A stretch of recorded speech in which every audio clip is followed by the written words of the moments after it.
Já cultuamos o nosso Deus até aqui e você pode adorá-lo através dos cânticos, das orações, da leitura da palavra.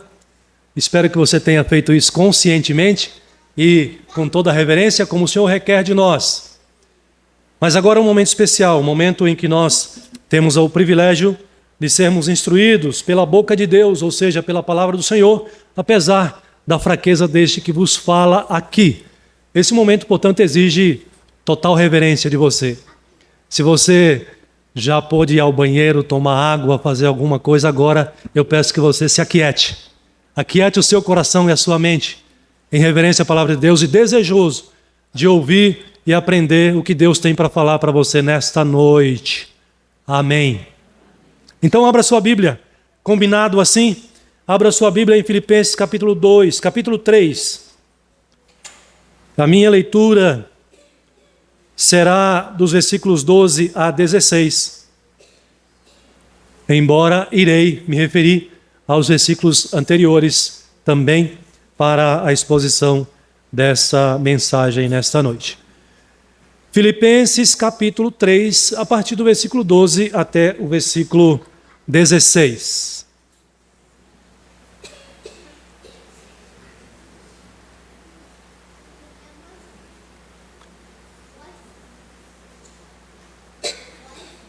Irei ler e os irmãos acompanhem, mesmo assentados, mas com reverência, a leitura da palavra do Senhor, que diz o seguinte: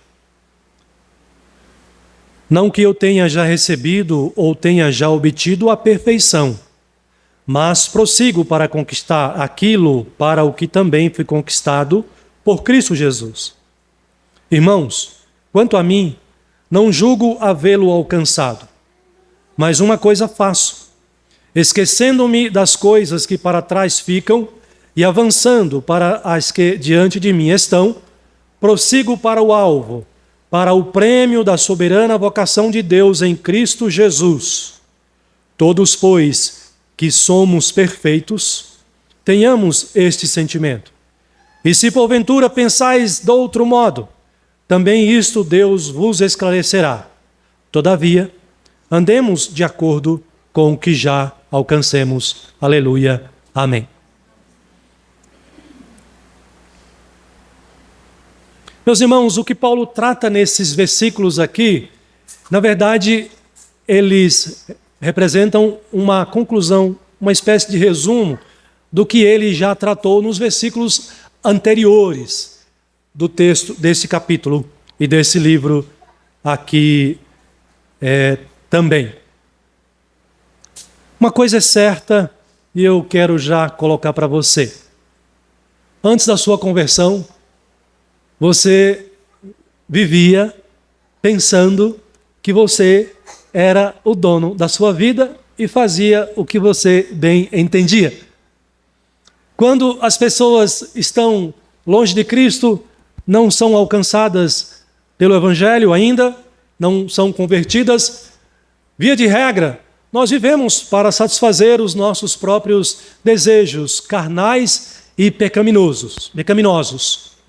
Mas quando há esse fenômeno, esse milagre na vida de um pecador chamado de conversão, a vida dessa pessoa muda radicalmente e agora todo o seu viver, todo o seu pensamento, todo o seu desejo, as suas vontades são canalizados para a glória de Cristo, a glória de Deus. Ou seja, o crente, o cristão verdadeiro, ele não vive mais para si mesmo, mas ele vive agora para Deus. Significa que ele tem um alvo nessa vida. E o seu alvo supremo, mais importante nesta vida é Cristo, a quem ele deve buscar com toda prioridade, entendendo que Cristo é tudo para a sua vida agora. E eu penso que é assim que você também entende a sua vida depois de convertido. Você deve viver para Cristo, você deve refletir Cristo e você deve agradar ao Senhor, que é o teu Salvador, que é o Senhor da tua vida. É sobre isso que eu quero falar com vocês. É sobre é esse o tema da minha mensagem nesta noite aqui. Você já sabe que a sua vida é para Cristo. Você já sabe que o teu alvo de vida é Cristo. Mas a pergunta é, pastor, por que Cristo deve ser o alvo de todo viver cristão? Ou seja, por que Cristo tem que ser o alvo da minha vida? E a primeira resposta que eu trago para você nesta noite, diante dessa pergunta, é que agora, para você, como uma pessoa convertida, nada nem ninguém é mais importante do que Cristo no teu coração, na tua mente. Nada nem ninguém é mais importante do que Cristo no íntimo do teu coração. Significa, irmãos, que a pessoa e a obra de Cristo deve ter a primazia, deve ter toda a importância para você, deve vir antes de tudo e de todos na tua mente e no teu coração também. Como cristão que você é, Cristo, portanto, é o ser mais importante para a sua vida. O não convertido, o incrédulo, as pessoas de maneira geral, para elas, aquilo que é mais importante é aquilo que elas acreditam. É aquilo no qual elas colocam a sua fé. Então, a pessoa que acredita que ela vai encontrar ouro na terra, ela não desiste e vai até os últimos dias da sua vida.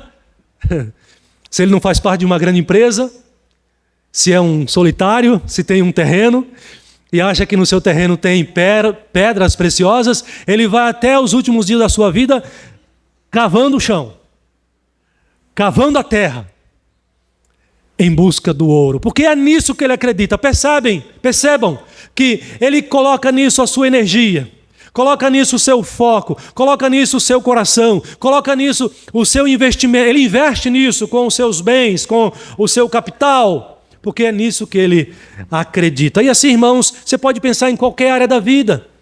As pessoas que vivem neste mundo sem a graça do Senhor, elas vivem entendendo que aquilo que é mais importante para elas é aquilo que se torna o objeto da sua fé. O apóstolo Paulo não foi diferente.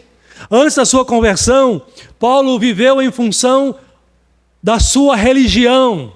Ele era um fariseu e ele mesmo dá esse testemunho aqui para nós. Ele se preparou, ele estudou, ele se especializou, porque ele acreditava na religião farisaica ou no farisaísmo. E ele então viveu em função disso o tempo todo da sua vida antes de ser encontrado por Cristo. Olha o que ele mesmo diz. Vamos ouvir as palavras de Paulo aqui. Eu quero ler para vocês. Paulo diz assim no versículo 4. Bem que eu poderia confiar na carne. E aqui ele está falando da sua religião. Pessoas que vivem em função da sua religião. Paulo viveu assim. Ele diz, se qualquer outro pensa que pode confiar na carne, e aqui é a circuncisão ligada à religião, à sua religião, ele diz, eu ainda mais. Ele vai dar o relatório dele, o histórico, o currículo dele. Ele vai dizer assim, olha, eu fui circuncidado ao 8º dia. Primeira coisa, olha, eu sou da linhagem de Israel. Olha, eu sou da tribo de Benjamim. Isso para o hebreu, isso é importante. Isso é um marco, são pontos que são contados aqui na vida dele. Ele continua dizendo, olha, quanto à lei, fariseu. Eu sou um fariseu. Quanto ao zelo, eu sou perseguidor da igreja. Quanto à justiça que há na lei, eu sou irrepreensível. Observem, meus irmãos, que Paulo foi alguém, antes de ser encontrado por Cristo, que viveu considerando objeto da sua fé, aquilo que ele acreditava como sendo o que existiu de mais importante na sua vida. Quer ver mais o testemunho dele? Lá em Atos capítulo 23, Paulo vai dizer, ainda com respeito ao seu testemunho, ele vai dizer, então, irmãos, sou fariseu. Ou poderia ser nos tempos de hoje, alguém que diz, olha, eu sou católico roxo. Olha, eu sou testemunho de Jeová. Olha, eu sou fiel à minha religião. E Paulo diz, eu sou fariseu e sou filho de fariseu. Eu sou presbiteriano e sou filho de pastor presbiteriano. Já viu isso, né? Eu sou fariseu e sou filho de fariseu. E aí ele usa isso como argumento para se defender. Naquela ocasião, estou sendo julgado por causa da minha esperança na ressurreição, porque os fariseus, a religião dos fariseus, acreditavam na ressurreição. Esse era um dos pontos importantes. Mas ele prossegue, então, e ele vai demonstrar aqui que aquilo que ele acredita é aquilo que é objeto da sua fé. Nada mais há de importante para as pessoas do que aquilo que as pessoas acreditam. Seja no campo religioso, seja no campo secular.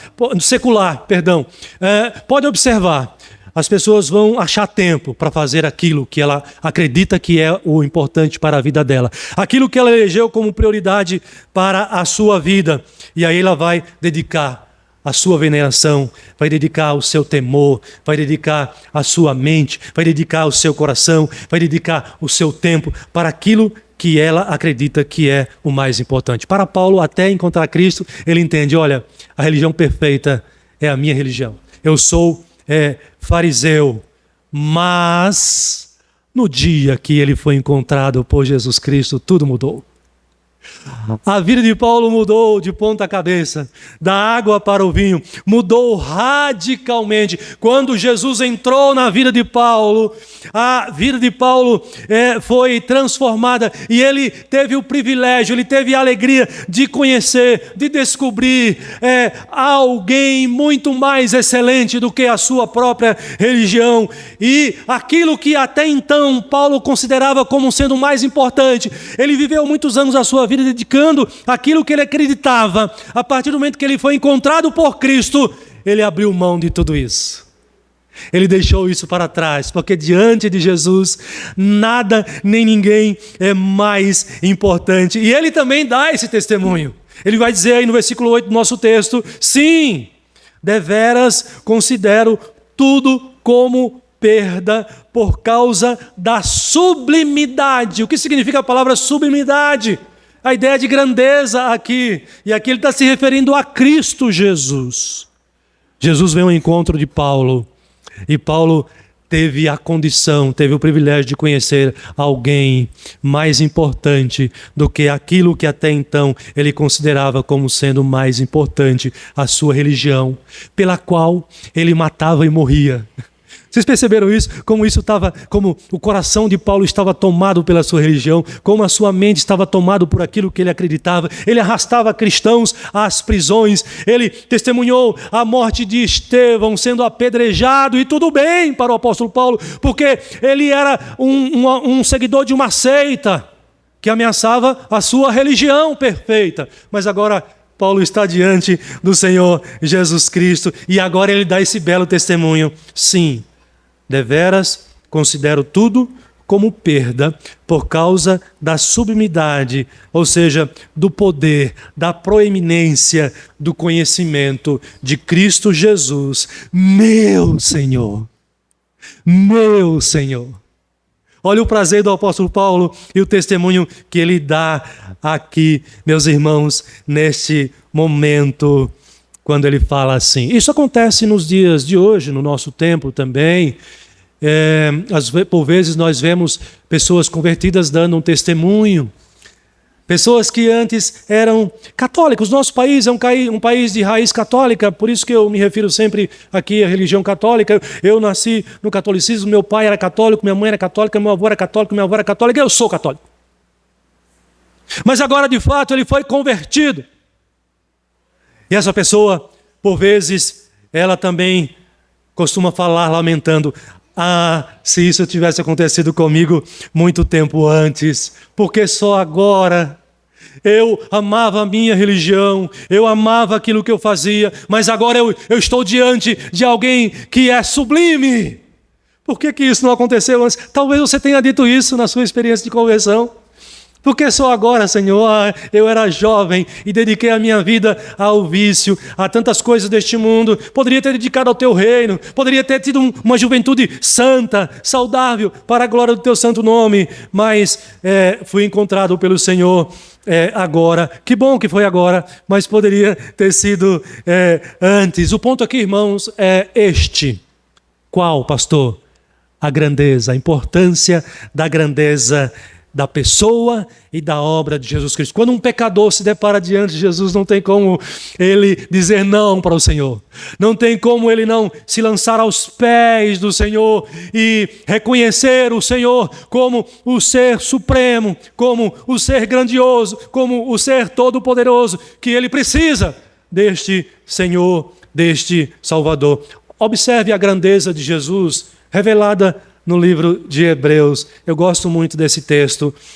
O autor aos Hebreus nos traz a grandeza de Cristo, dizendo assim: havendo Deus outrora falado muitas vezes, de muitas maneiras, aos pais pelos profetas. Está falando do Antigo Testamento.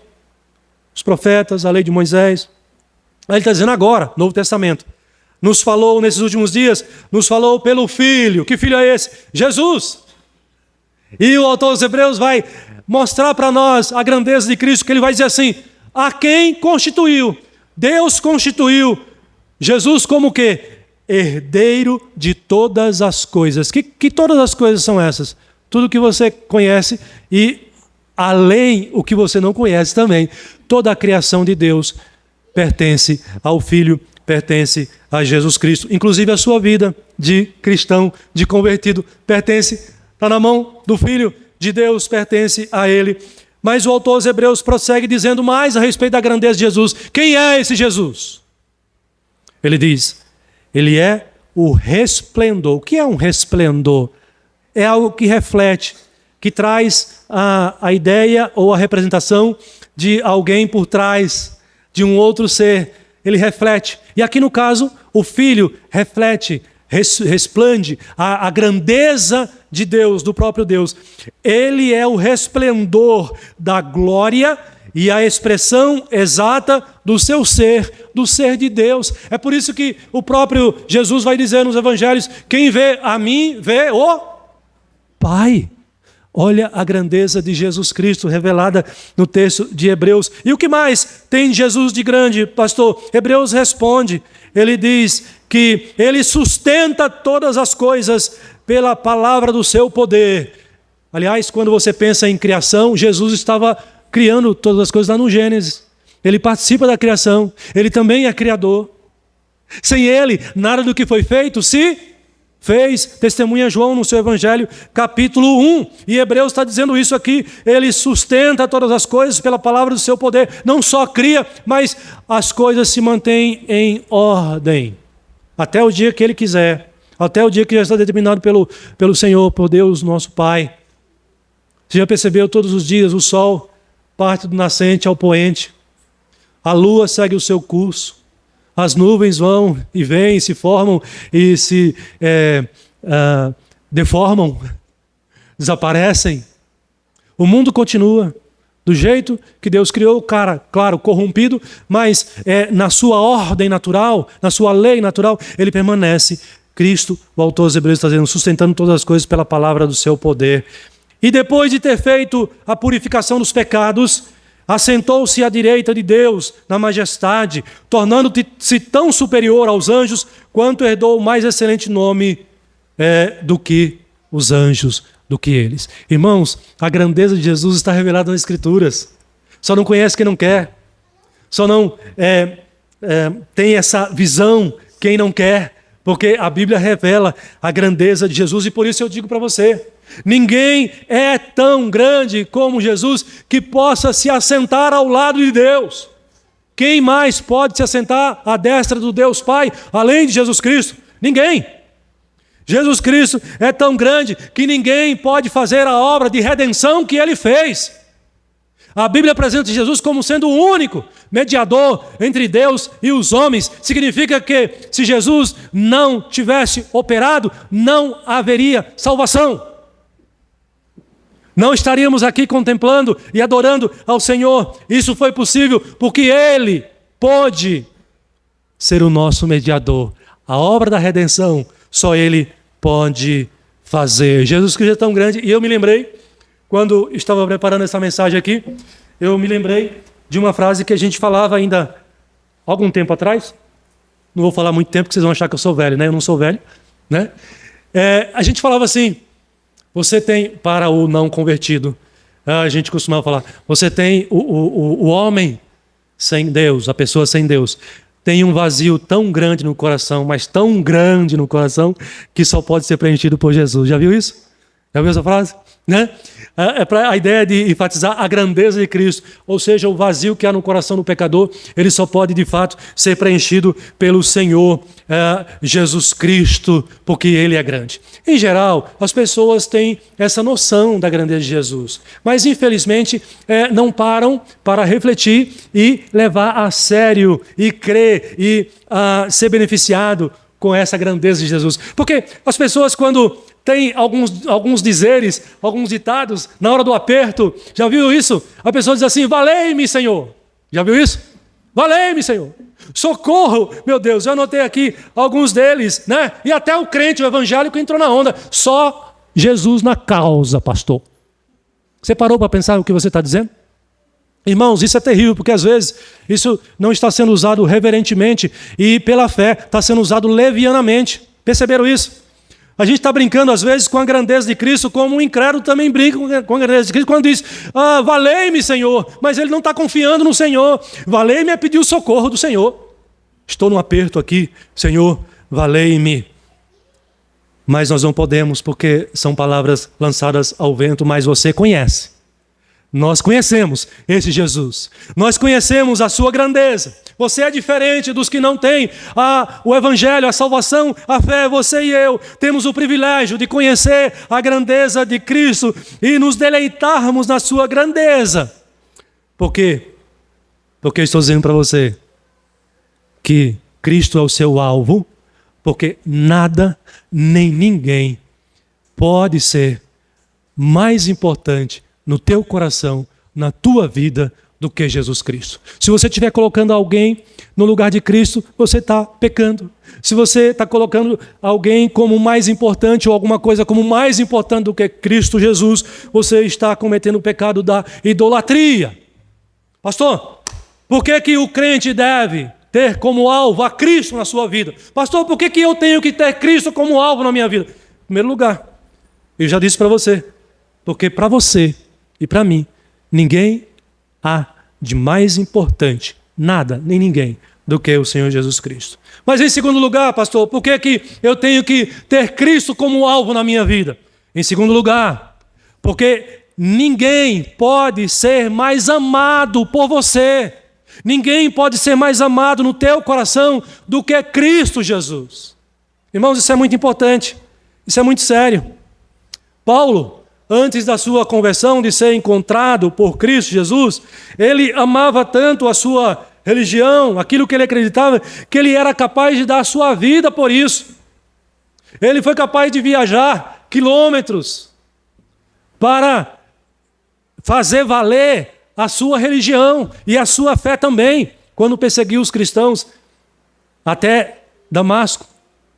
E ali teve um encontro maravilhoso com o Senhor Jesus Cristo. Por que ele fez isso? Porque ele amava a sua religião. Ele amava ser fariseu, que vivia em função da sua religião, por amor à sua religião. Mas quando ele foi conquistado por Cristo, Cristo arrebatou o coração de Paulo radicalmente e o convenceu de que aquilo que ele acreditava, ele podia jogar fora. Aquilo que até aqui ele amava, ele podia desprezar. E olha o testemunho de Paulo novamente. Ele mesmo dá esse testemunho. Vamos ouvir novamente as palavras de Paulo com relação a isso? Ele diz no versículo 8, parte final. Por amor do qual, amor de Cristo, agora ele está dizendo, depois que ele encontrou Cristo, por amor do qual perdi todas as coisas e as considero como refúgio para ganhar Cristo e ser achado nele. Que testemunho bonito de Paulo aqui, meus irmãos. Ele está dizendo aqui, né? Talvez você já ouviu alguém dar um testemunho assim, pastor, eu pertencia a tal religião, eu adorava imagens, eu sacrificava animais, eu era ali fiel, rigorosamente, religiosamente, queria convencer as pessoas disso também, que a minha religião era melhor, meu modo de vida era o melhor, era aquilo que eu acreditava. E eu amava isso. Mas quando eu fui encontrado por Cristo, eu abandonei tudo isso por amor a Cristo Jesus. Meus irmãos, quando Paulo diz aqui que ele, por amor a Cristo, ele perdeu todas as coisas, não é que ele foi lhe tomado isso, mas ele tomou a decisão. Antes ele amava essas coisas, agora ele ama a Cristo, que é muito maior, muito mais importante, e o seu coração agora está tomado por Cristo, e ele, por amar a Cristo, claro, não pode amar o passado pecaminoso, então ele abre mão do passado e por amor ao próprio Cristo Jesus. O amor de Cristo por Paulo o convenceu de abrir mão dessas coisas do seu passado. A pessoa que é muito idólatra, quando ela é transformada pelo Evangelho, ela precisa tomar uma decisão. Ou ela continua amando os seus ídolos, ou ela agora ama Cristo. Como ela foi convertida e é um cristão ou uma cristã genuína, o que ela vai fazer? Amar a Cristo e aborrecer, deixar fora, jogar fora os seus ídolos. Foi isso que Paulo fez aqui, nesse sentido. Quando ele diz aqui, no versículo 8, aquilo que ele mais amava, agora ele considera como refúgio. A palavra refúgio aqui significa lixo, esterco. Olha o que Paulo está falando daquilo que ele amava tanto antes, que ele matava e morria. Mas agora, por amor a Cristo Jesus, ele descobriu que aquilo lá é lixo, não serve para nada. E a palavra aqui pode ser traduzida por esterco. A palavra refúgio pode ser traduzida por esterco. O incrédulo que foi encontrado por Jesus, o não crente que agora foi encontrado por Jesus e foi arrebatado pelo amor de Cristo no seu coração, ele também abandonou. Vocês que viviam antes no pecado, todos nós, porque fomos encontrados por Cristo e amados por Cristo, e agora, porque Ele nos amou primeiro, nós temos condição de amá-lo e amá-lo intensamente, a ponto de tomar essa decisão radical. Você também a deixou para trás, abandonou a sua vida pregressa, pecaminosa, e agora você olha para trás, não com desejo, não com saudade, mas quem sabe você olha para trás com vergonha, inclusive, do que você fazia. Diante do seu amor por Cristo, você agora entende que na sua vida, nada nem ninguém no teu coração pode ser mais amado do que o teu Senhor, o teu Salvador, Jesus Cristo, o nosso Senhor. Mas talvez você pergunte assim, pastor, mas como que eu sei que eu amo a Deus? Como que eu sei que eu amo a Jesus Cristo? Como é que você sabe que você ama Jesus Cristo? Você ama Jesus? Aliás, nós cantamos aqui, né? Senhor, eu te quero, te procuro, eu te busco.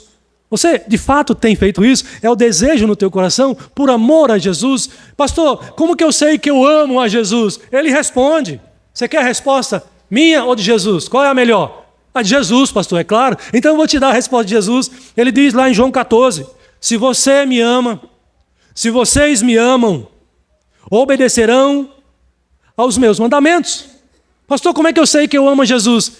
Obediência. Se você ama Jesus, você não vai ter dificuldade de obedecer à palavra, de obedecer os mandamentos do Senhor. Quem tem os meus mandamentos e lhes obedece, Jesus diz, esse é o que me ama. Aquele que me ama será amado por meu Pai, e eu também o amarei e me revelarei a ele. Oh, glória a Deus! Paulo foi alcançado por esse Jesus e pelo amor arrebatador de Jesus. Irmãos, por vezes eu penso que o nosso amor está tão empoeirado por Jesus, estamos tão distantes de um amor vivificado, de um amor arrebatador, que precisamos orar e clamar. Senhor, acende essa chama novamente no meu coração, Senhor. Talvez nós estejamos distantes do primeiro amor. Senhor, me leva de volta ao primeiro amor, Senhor. Senhor, me ajuda a amar o meu Salvador, Jesus Cristo, genuinamente, verdadeiramente. Senhor, eu tenho amado outras coisas que não Jesus. Senhor, outras coisas têm tomado o meu coração nesta vida aqui, neste mundo, e eu tenho deixado Jesus de lado, Senhor. Eu não amo a Jesus como eu deveria amar, Senhor, e eu me arrependo disso. Me ajuda a mudar essa realidade na minha vida, porque eu quero amar a esse Jesus como Paulo amou e como outros servos de Deus amou e como Ele quer que eu ame, porque se eu amá-lo assim, Ele promete que ele também me amará, e eu serei amado por meu Pai, e ele virá e se revelará a mim. Irmãos, quantas vezes ou quantos cristãos estão frios no amor, distantes de Deus, uma vida cristã tão superficial, tão vazia de Deus, que às vezes ele é confundido com um incrédulo. O testemunho cristão é pobre. As ideias, conversações são pobres. O desejo no coração, as vontades estão poluídas, contaminadas, corrompidas pelo pecado, o desejo pecaminoso. Não há pureza nos lábios, não há pureza no coração, não há pureza na mente. Nós estamos aí, às vezes, correndo atrás do vento deste tempo e amando as coisas dessa vida. O chamado do Senhor é este. Você que ama, foi amado por Cristo e agora deve ter a Cristo como o alvo na tua vida. Você deve entender que, em segundo lugar, nada, nem ninguém pode ocupar esse espaço, receber esse amor do que o Senhor Jesus é na tua vida. E eu quero deixar aqui um exemplo para você dessa ideia, desse desejo por amar a Cristo, dessa intensidade de amor. Jesus ele vai trazer uma parábola muito interessante lá em Mateus 13. Ele vai dizer assim: o reino dos céus é também semelhante a um que negocia. Uma pessoa que é negociante, mas ele é negociante de coisas preciosas, de pérolas preciosas. Ele já tem ali várias pérolas preciosas. Mas ele se depara com uma que enche os olhos dele. Sabe quando você se depara com algo que enche os teus olhos? Ele é comprador, colecionador, ele negocia e ele já tem pérolas importantes, pedras preciosas importantes. Mas de repente ele se depara ali com uma pedra que vai além de todas as que ele já tem. O olho dele cresce. Aí o que ele faz? Eu quero essa pedra, eu quero essa pérola. O texto diz que ele vende tudo. Ele vende tudo. O que ele possui, ele compra para comprar essa única pedra. Jesus é essa pérola.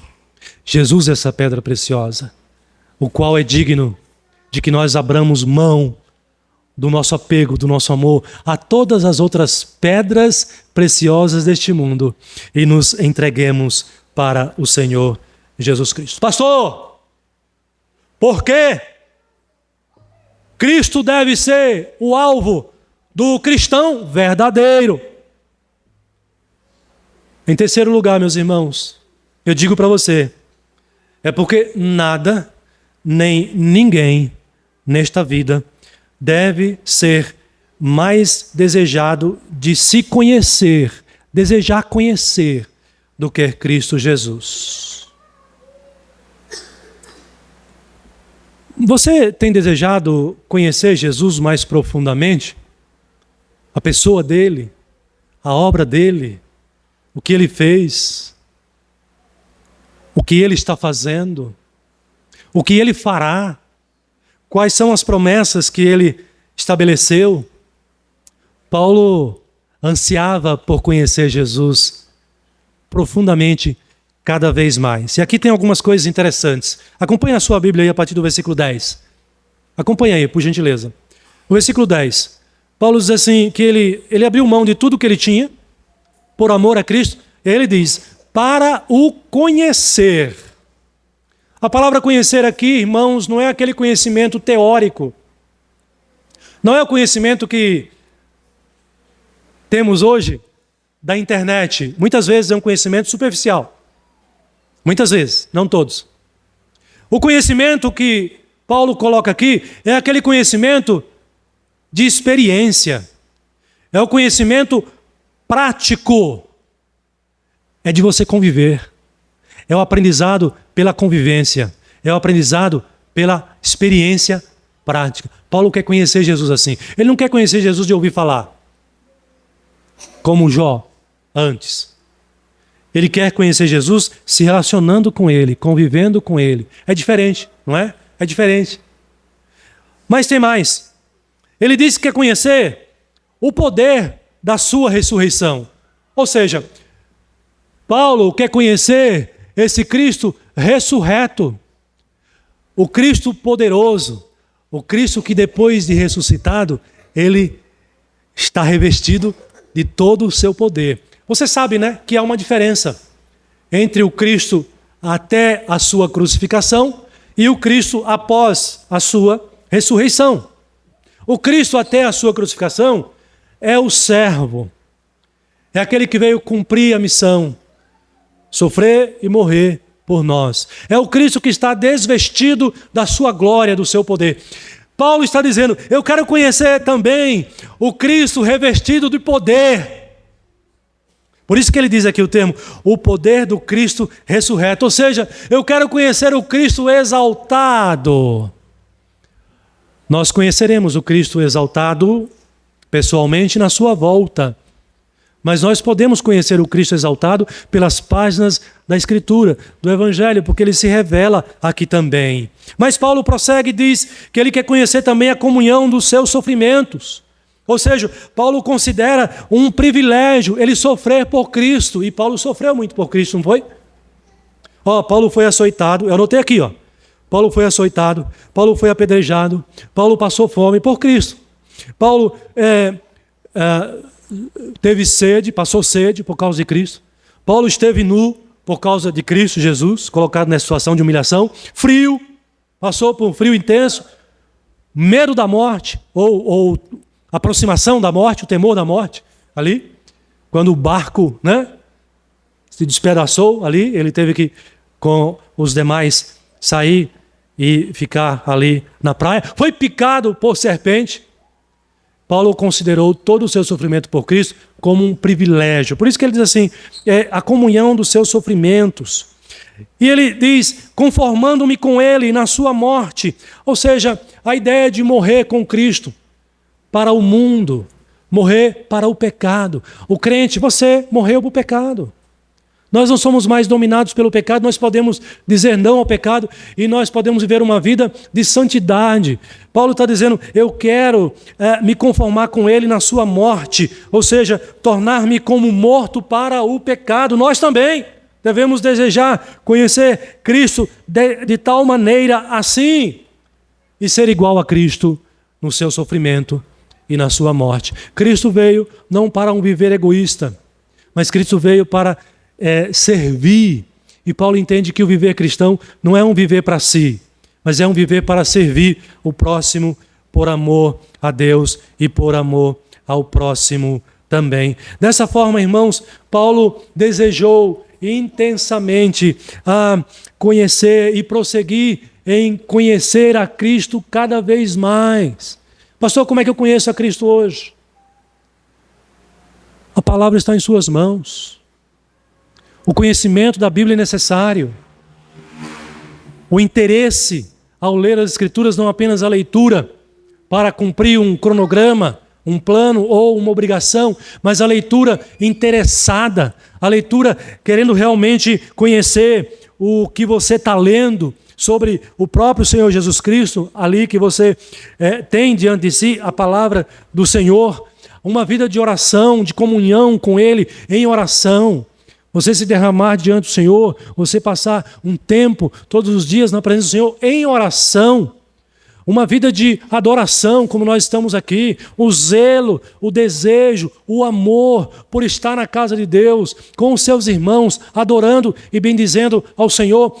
Todos esses aspectos fazem parte dessa busca pelo conhecimento do Senhor. Você concorda comigo? O crente que não lê a Bíblia não conhece ao seu Deus, não conhece a Jesus Cristo, não conhece a si mesmo, não conhece o que Deus preparou para o seu povo neste mundo aqui, não conhece a respeito da vinda e não vive nessa realidade, porque há um distanciamento. O crente que não ora, a sua fé, se é que é um crente, uma pessoa convertida, um cristão verdadeiro, a sua fé é uma fé fragilizada. É um crente melindroso, uma pessoa melindrosa que se ofende com qualquer situação porque não é madura na fé, no relacionamento, no conhecimento do Senhor Jesus Cristo.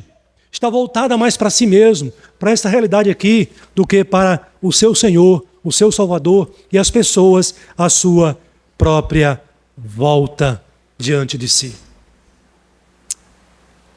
Nada nem ninguém deve ser objeto de conhecimento alvo de conhecimento mais do que Jesus Cristo. Pastor, mas quando eu começo a buscar e quando que eu paro? Algumas dicas aqui para os irmãos, que está aí no texto. Essa busca por conhecimentos, irmãos, ela é para a vida toda. Não é por um tempo só. Até Jesus voltar ou até a gente morrer. A gente continua conhecendo. Se você quer conhecer a Jesus profundamente. Se você quer conhecer o teu Salvador. Olha o que Paulo diz aí no texto. E que ele buscou esse pleno conhecimento para a sua vida toda. Como um cristão genuíno que ele era. Paulo aqui, quando ele escreve para os filipenses, ele já é um convertido já maduro. Já experiente. Ele já está ali sabendo que a morte se aproxima. Ele está preso. E daqui a pouco ele vai ser julgado e condenado. Então Paulo, já no final dos seus dias, Paulo dá o testemunho. É preciso continuar buscando, porque a busca pelo conhecimento não tem fim. É até os nossos dias aqui nesta vida. O versículo 12, ele diz assim: não que eu o tenha já recebido. Ele está falando aqui dessa busca por este galardão que envolve o conhecimento. Não que eu já o tenha recebido ou tenha já obtido a perfeição, mas prossigo para conquistar. Esse é o seu alvo, deve ser o seu alvo, deve ser o seu objetivo. Conhecer a Cristo mais e mais enquanto você viver nesta vida aqui. Mas há um outro detalhe nessa busca pelo conhecimento. Não basta buscar constantemente. Você busca conhecer, mas Paulo vai dizer que é preciso esquecer. Esquecer o quê, pastor? As coisas passadas da vida sem Cristo Jesus. E aqui ele diz isso para nós também. Irmãos, quanto a mim, não julgo havê-lo alcançado, mas uma coisa faço. Versículo 13. Esquecendo-me das coisas que para trás ficam. Irmãos, aqui comigo. Paulo tem uma nova vida agora. Sua vida é com Cristo. Sua razão da vida, seu alvo é Cristo Jesus. Paulo agora não pode viver a vida com Cristo e tendo saudade, sendo saudosista. Como eu amava ser fariseu. Como era prazeroso estar entre os meus pares. Como era um prazer eu perseguir aqueles cristãos. Não combina, percebe? Não dá. Então Paulo diz, olha, eu preciso esquecer e eu estou fazendo isso, esquecendo-me das coisas que para trás ficam. Você está aqui hoje. Mas um dia, se você foi convertido já no tempo de adulto, você tinha uma outra vida que não era com Cristo. Era no pecado. Você precisa esquecer essas coisas que você vivia. A maneira de vida que você vivia sem Deus. Eu não posso, e nem você pode, viver a vida com Cristo, querendo conhecer esse Cristo cada dia mais, conservando e trazendo à memória os nossos pecados passados. Na nossa vida individual, os vícios que eu tinha, aí você deita no sofá e começa a lembrar, você é crente hoje. E você começa a pensar, como era bom fumar. Aquele cheirinho do cigarro. Que é isso? Na sua vida sentimental amorosa, de fornicação, de adultério, se é que foi o caso aqui, espero que não. Mas isso são coisas pecaminosas do incrédulo, daquele que não vive no temor do Senhor. E agora foi convertido e alcançado. Esse que foi convertido, Paulo não esquece. Ele não pode agora deitar na cama e pensar, como era bom meu namoro com Maria, com Joaquina, ou se é mulher, com João. Que experiências amorosas eu tinha. E ficar trazendo à sua mente experiências pecaminosas do passado, não dá. Se você quer conhecer a Cristo e prosseguir em conhecer a Cristo, o que eu tenho que fazer, pastor? Esqueça. Pastor, mas está difícil, pastor. Tem hora que vem uns pensamentos que eu tenho vergonha até de lembrar, pastor. Quanto mais de falar, ore. Coloque os teus pensamentos diante de Deus. Paulo está dizendo, esqueça. Você quer conhecer a Cristo? Né? Eu te busco, eu te quero. Espero que você tenha sido verdadeiro quando você cantou isso, né? Nós todos. Te procuro, ó Deus. Então esqueça o seu passado pecaminoso. Eu tinha vício, como era bom os meus vícios. Não dá mais. Seu alvo, lembra? É Cristo Jesus. Mas tem mais uma dica aqui. Eu falei que tem duas, né? Já dei duas. A terceira, para você buscar conhecer a Cristo Jesus. Primeiro eu disse para você que é uma busca constante. Segundo eu disse para você, esqueça o pecado, a vida pecaminosa para trás. E por último, dentro dessa busca por conhecer a Deus, persiga esse alvo. Que alvo, pastor? Qual é o alvo mesmo que eu já esqueci? Conhecer a Cristo. Ter Cristo como seu alvo e conhecer a Cristo cada dia mais. É por isso que Paulo diz assim, ó, no final do versículo 13 aí, na sua Bíblia, você pode ver, Paulo diz assim, avançando para as que diante de mim estão. Então uma coisa é esquecer, essa é uma etapa. Estou lutando, pastor, estou deixando para trás, mas não é só isso. Ó, avançando para as que diante de mim estão, versículo 14. Prossigo para o alvo. Ó, o alvo, o crente tem que estar de olho no alvo. E há um texto que fala sobre isso, né? Quem é o nosso alvo? Jesus, que é o autor e consumador da nossa fé. É Ele quem nos dá e é Ele quem exige de nós. Percebe? O autor e o consumador. Percebe? Ele é o autor e consumador. Ah, irmãos, mas não perca o alvo e isso é fácil de acontecer. As distrações desta vida, deste mundo aqui. Às vezes as distrações até dentro da igreja. Você está aqui ouvindo a pregação e de repente você perde o foco. Não estou mais, espera aí, o que o pastor está falando mesmo? O que ele está dizendo? Perdi o foco, perdi o alvo. Ó, de uma hora para outra, nesse mundo nós somos tentados a perder o alvo de Cristo e de conhecer a Cristo. Ó, a sua natureza carnal pode te distrair e te desviar de Cristo. O mundo, quantas coisas neste mundo podem nos distrair. Você sai, fazer sua compra, ir para o seu trabalho, e você é atraído pelas coisas pecaminosas desta vida. Tome cuidado. Insista em não perder o alvo. Prosseguir sem perder o alvo. Ou mesmo Satanás. Ó, a Bíblia fala de setas, lembra? As setas do maligno. Qual é o escudo? Palavra de Deus. Coloca a oração. Coloca a sua consagração diante do Senhor. Para não acontecer o que aconteceu com os crentes de uma cidade chamada dos Gálatas. Olha o que Paulo vai dizer desses crentes. Vocês corriam bem. É como se ele estivesse falando para alguns da igreja. Vocês corriam bem na fé, na caminhada com Deus. Quem vos impediu de continuar a obedecer à verdade? Qual foi a distração que você se entregou? Onde você parou? Prossiga. Retome, se esse for o caso. Não perca o alvo. Prossiga nessa caminhada. Ou, como Paulo diz aqui, nessa carreira cristã. Onde você tem diante de você o alvo que você deseja conhecer cada vez mais. Pastor, o que você está falando mesmo? Qual é o tema dessa pregação? Eu já disse para você. Você tem o alvo que é Cristo. E por que o meu alvo é Cristo? Porque Cristo deve ser o alvo de cada um de nós, em primeiro lugar.